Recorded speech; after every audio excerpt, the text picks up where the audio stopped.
They thought she was small. They thought she was quiet. They thought she was alone. When the hose sprayed across her face and everyone laughed, she didn't scream, didn't beg, didn't run. The school courtyard froze as she calmly wiped the water from her eyes, and the one bully holding the hose didn't know that his next breath would come with the kind of lesson no teacher could ever teach. Nadia Khan arrived at Riverside High wearing shoes that had clearly seen miles. She walked like someone used to carrying her life on her back, shoulders straight, jaw steady, eyes alert. It was her first day, and the school was a jungle of loud voices, neon hoodies, and halls filled with teenagers who didn't know they were still learning how to be human.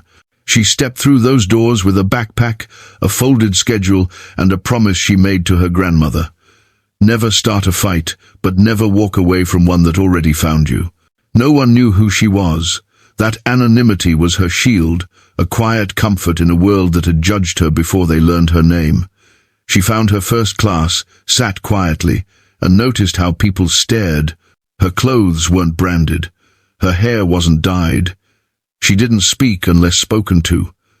To them, she was the perfect target, an outsider who didn't know the rules.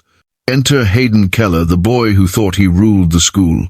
He was tall, broad-shouldered, loud, and always surrounded by two shadows, Cole and Mason. They flanked him like bodyguards who worked for laughs instead of money. Hayden didn't have to bully. He simply existed in a way that made other people shrink.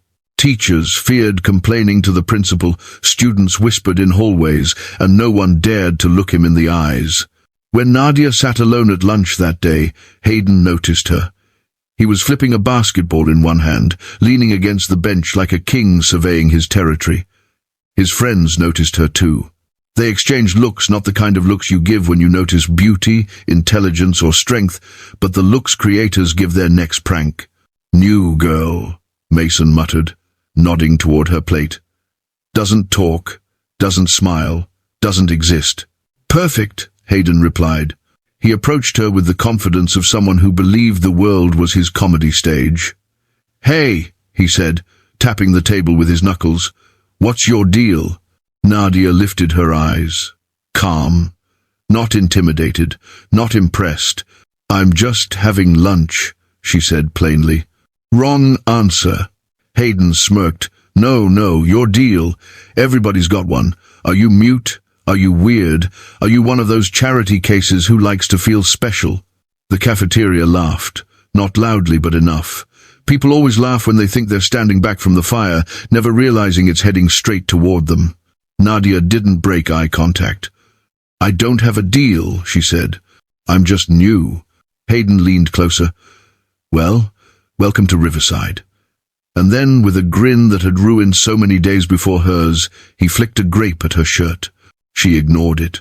That's when he tilted his head.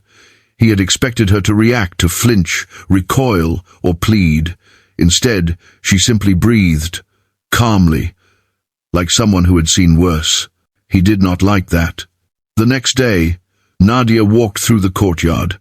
Hayden and his crew were waiting. They had the garden hose meant for watering the flower beds, and Mason was already stretching it across the pavement like an ambush line. "You're new," Hayden said, stepping in front of her path. "Tradition says you get a welcome." A few kids nearby laughed nervously. Most people backed away.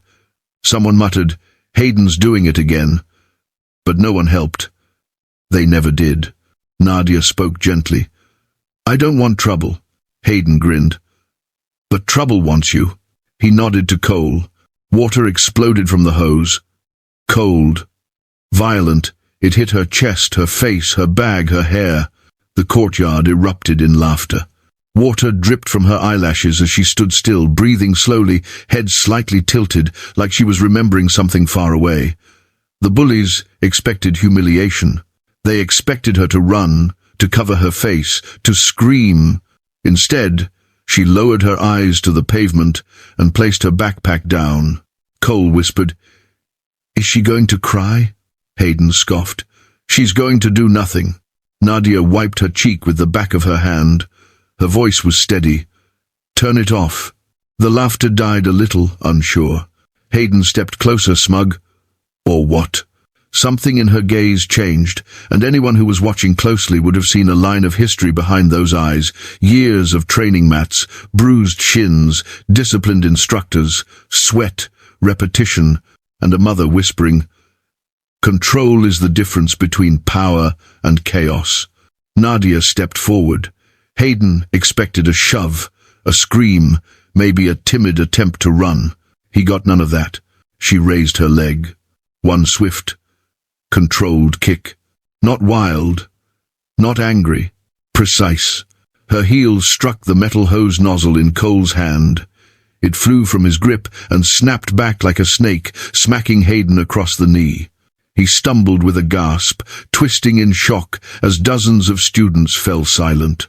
The courtyard changed. The laughter stopped. Phones lowered. Even the air seemed to freeze. Nadia remained still, balanced perfectly, foot lowered, hands at her sides. "Turn it off," she said again. This time, no one argued. The hose fell. Mason scrambled to shut it off. Hayden stared at her, jaw clenched, ego bleeding. "Who the hell do you think you are?" he growled. Nadia met his glare calmly.